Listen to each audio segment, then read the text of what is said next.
What's the meaning of conglomeration?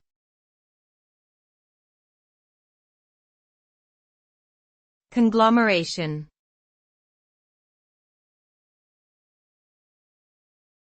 Conglomeration.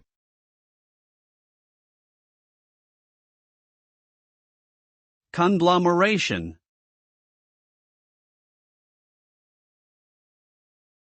Conglomeration.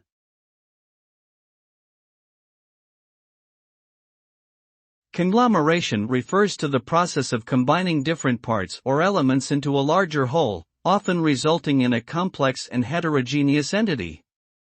The result of a conglomeration can vary widely depending on the specific context in which it occurs. In some cases, it may lead to greater efficiency and synergy between the different parts, while in other cases it may result in confusion, bureaucracy, and power struggles. Overall, the result of a conglomeration is a complex and multidimensional entity that often requires careful management and coordination to succeed.